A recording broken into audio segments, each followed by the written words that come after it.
Hello sir, my name is Sharanjit, studying in CSC1. Today I am going to explain about basic concepts of operating system. Operating system is a system software that acts as an interface between user and the computer hardware. The operating system handles multiple tasks by managing CPU, scheduling, process creation, execution, termination. Operating system two distinct modes తో నడుస్తుంది for security and stability. Those are user mode and kernel mode.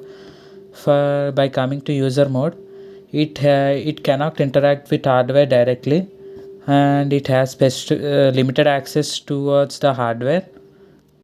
But comparing it to kernel mode, it has full system access, and it can access all the system memory and hardware directly. For ensuring system stability, user mode cannot access the data of the system. So if the user mode is crashed due to something, so the system will not have any damage. But in kernel mode, because it's having unrestriction in the system data, if the crash happens, the total operating system will be crashed. Now we will discuss about system calls. System call అంటే user mode నుంచి kernel మోడ్కి request పంపించడాన్ని system call అంటారు.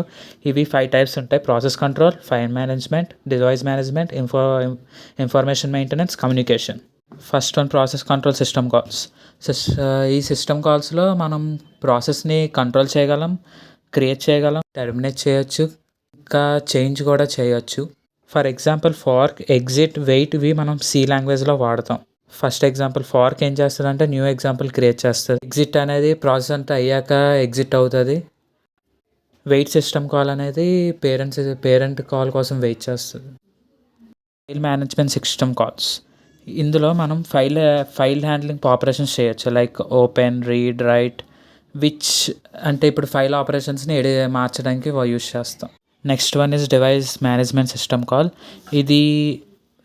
ఇది system యొక్క hardware డివైజెస్ని access చేయడానికి వాడతాము, like printer, keyboard etcetera. ఇందులో examples open, close, read console, right console etcetera.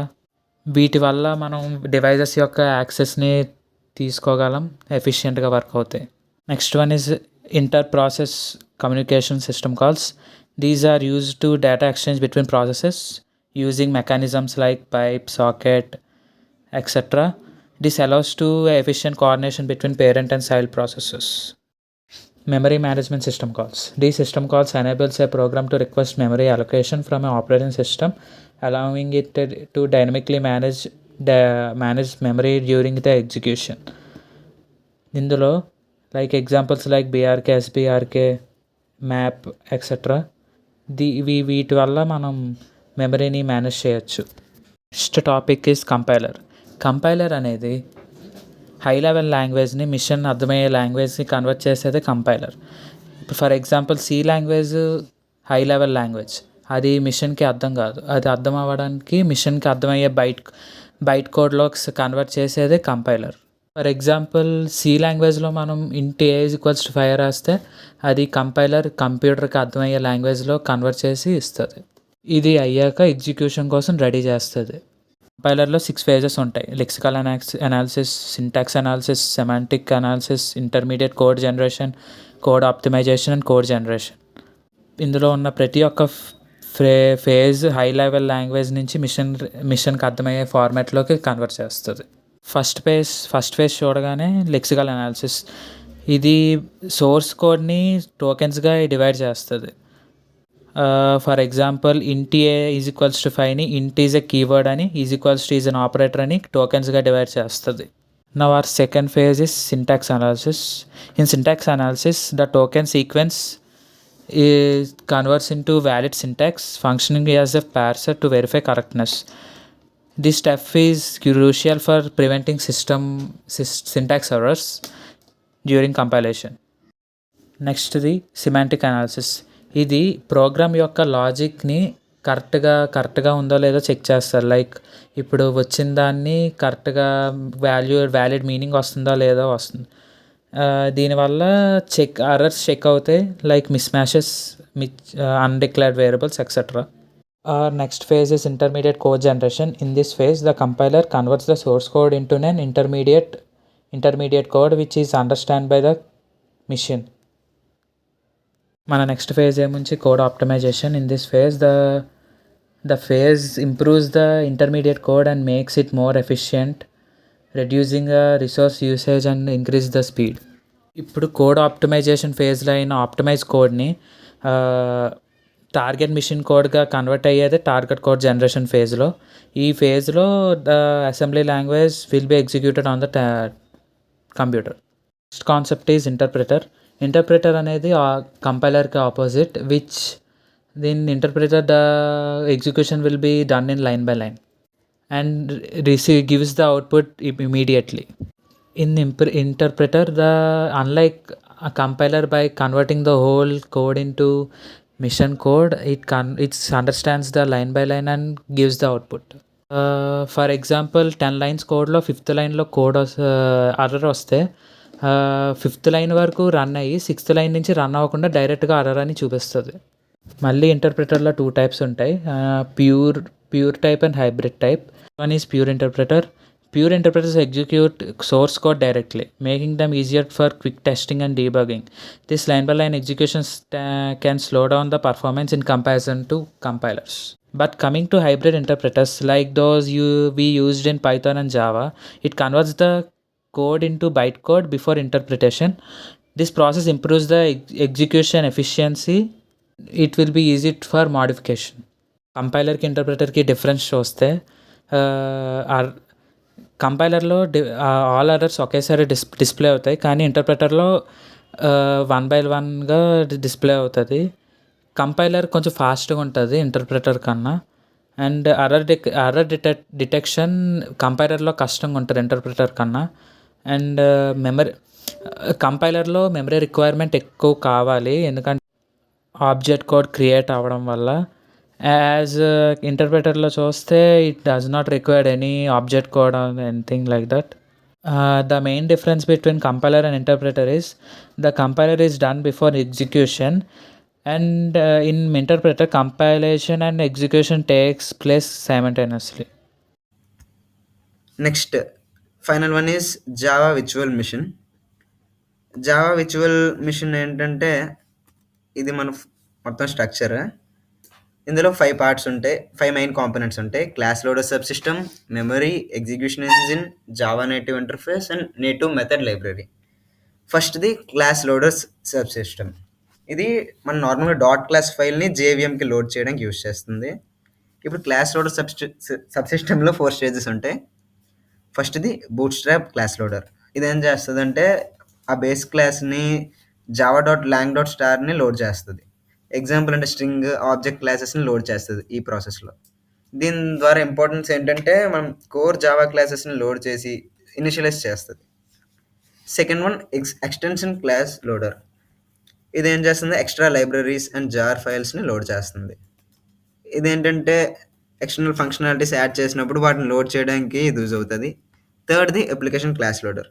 మనం రాసిన కస్టమ్ క్లాస్ ఫైల్స్ని లోడ్ చేస్తుంది ఈ ప్రాసెస్లో.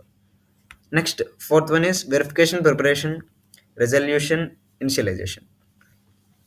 వెరిఫికేషన్ ఏమో క్లాస్ ఫైల్ సింటాక్స్ని ఫార్మాట్ ఉందా లేదా చెక్ చేస్తుంది, అంటే వ్యాలిడ్ బైట్ కోడ్లో ఉందా లేదా అని. ప్రిపరేషన్ స్టేజ్లో స్టాటిక్ వేరియబుల్స్కి మెమరీ అలొకేట్ చేస్తుంది అందులో ఉండేవి. రిజల్యూషన్ అంటే డిపెండెన్సీస్ రిజాల్వ్ చేస్తుంది, అంటే అదర్ క్లాసెస్, మెథడ్స్ అలాంటివి. ఇనిషియలైజేషన్ ఇదంటే స్టాటిక్ బ్లాక్స్ అండ్ వేరియబుల్స్ని ఇనిషియలైజ్ చేస్తుంది.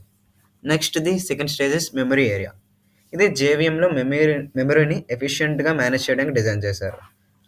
అందులో ఫస్ట్ది method area. Method area purpose ఏంటంటే క్లాస్ డేటాని స్టోర్ చేస్తుంది, like method definitions and static variables. అంటే ఎగ్జాంపుల్ పబ్లిక్ వాయిడ్ డిస్ప్లే లేదా స్టాటిక్ ఇంట్ కౌంట్, అలా వీటి డీటెయిల్స్ ఇక్కడ స్టోర్ అవుతాయి. దీని ఇంపార్టెన్స్ ఏంటంటే క్లాస్కి సంబంధించిన ఇన్ఫర్మేషన్ ఎక్కడ స్టోర్ చేయాలో డిసైడ్ చేస్తుంది.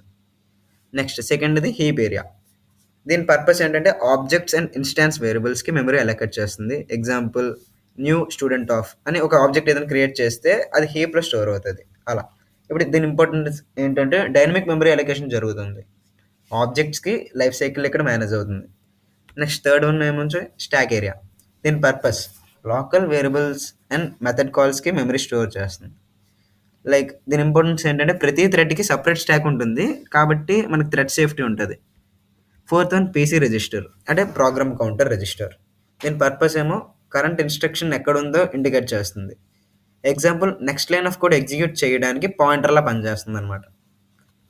కాబట్టి ఇది థ్రెడ్ ఎగ్జిక్యూషన్ మేనేజ్ చేయడానికి హెల్ప్ చేస్తుంది. Final one native method stack. దీని పర్పస్ ఏమో మెమరీ అలొకేట్ చేయడమే. C++లో రాసిన వాటికి మెమరీ అలొకేట్ చేస్తుంది. Example system dot load library అలా యూస్ చేసి నేటివ్ కోడ్ కాల్ చేసినప్పుడు ఇవి ఇక్కడ స్టోర్ అవుతాయి. ఇవి ప్లాట్ఫామ్ స్పెసిఫిక్ ఫంక్షనాలిటీస్ని యాక్సెస్ చేయడానికి యూజ్ అవుతుంది. No the third stage is execution engine. Execution ఇంజిన్లో మళ్ళీ త్రీ పార్ట్స్ ఉంటాయి. ఫస్ట్ది ఇంటర్ప్రెటర్. ఎగ్జిక్యూషన్ ఇంజిన్ ఏమొచ్చో బైట్ కోడ్ని మెషిన్ కోడ్కి కన్వర్ట్ చేసి ఎగ్జిక్యూషన్ పర్ఫామ్ చేస్తుంది. ఇంటర్ప్రెటర్ ఇది బైట్ కోడ్ని లైన్గా ఇంటర్ప్రెట్ చేసి ఎగ్జిక్యూట్ చేస్తుంది. దీనివల్ల అడ్వాంటేజ్ ఏంటంటే ఫాస్ట్గా స్టార్ట్ అవ్వండి కానీ ఎగ్జిక్యూషన్ స్లోగా ఉంటుంది. నెక్స్ట్ జిట్ కంపైలర్ అంటే జస్ట్ ఇన్ టైమ్ కంపైలర్. ఇదేంటంటే ఫ్రీక్వెంట్గా బైట్ కోడ్ని మెషిన్ కోడ్గా కన్వర్ట్ చేసి క్యాచ్లో స్టోర్ చేస్తుంది. దీనివల్ల మన స్పీడ్ ఇంప్రూవ్ అవుతుంది. సో రిపీటెడ్ కోడ్ని డైరెక్ట్గా రన్ చేయొచ్చు. కానీ డిసడ్వాంటేజ్ ఏంటంటే ఇందులో ఇనిషియల్గా కన్వర్షన్కి టైం పడుతుంది. థర్డ్ది గార్బేజ్ కలెక్టర్. గార్బేజ్ కలెక్టర్ ఏం చేస్తుందంటే అన్యూజ్డ్ ఆబ్జెక్ట్స్ని మెమరీ నుండి రిమూవ్ చేస్తుంది. ఎగ్జాంపుల్ సపోజ్ దేనికైనా ఆబ్జెక్ట్ రెఫరెన్స్ లేకపోతే దాన్ని గార్బేజ్ కలెక్టర్ దాన్ని డిలీట్ చేస్తుంది. అడ్వాంటేజ్ దీనివల్ల మెమరీ లీక్స్ అవాయిడ్ చేయొచ్చు. డిసడ్వాంటేజ్ ఏంటంటే గార్బేజ్ కలెక్టర్ రన్ అవుతున్నప్పుడు పర్ఫార్మెన్స్ స్లో అయ్యే ఛాన్సెస్ ఉంటాయి. Next the fourth stage is Java native interface. జావాని నేటివ్ అప్లికేషన్స్ ఆర్ లైబ్రరీస్తో ఇంటరాక్ట్ చేయడానికి యూస్ చేస్తుంది. ఎగ్జాంపుల్ C++లో రాసిన మెథడ్స్ని జావాలో యూస్ చేయాలంటే JNIని యూస్ చేస్తారు, అంటే జావా నేటివ్ ఇంటర్ఫేస్. దీనివల్ల మనకి ఇంపార్టెన్స్ ఏంటంటే ప్లాట్ఫామ్ స్పెసిఫిక్ ఫంక్షనాలిటీస్ని జావాలో ఇంటిగ్రేట్ చేయడానికి హెల్ప్ చేస్తుంది. మనం ఏ లాంగ్వేజ్లో ఉన్నదానితోనైనా ఇంటిగ్రేట్ చేయొచ్చు. Next final stage native method library. Native library collection అనేది నేటివ్ మెథడ్ ఎగ్జిక్యూషన్ కోసం యూజ్ అవుతుంది. ఎగ్జాంపుల్ ఏదైనా యూనిక్స్ లేదా విండోస్ అలాంటి వాటి కోసం. ఇంపార్టెన్స్ ఏంటంటే ప్లాట్ఫామ్ స్పెసిఫిక్ కోడ్కి యాక్సెస్ ఇవ్వడం. And these are the purpose of Java virtual machine architecture. And finally, thank you.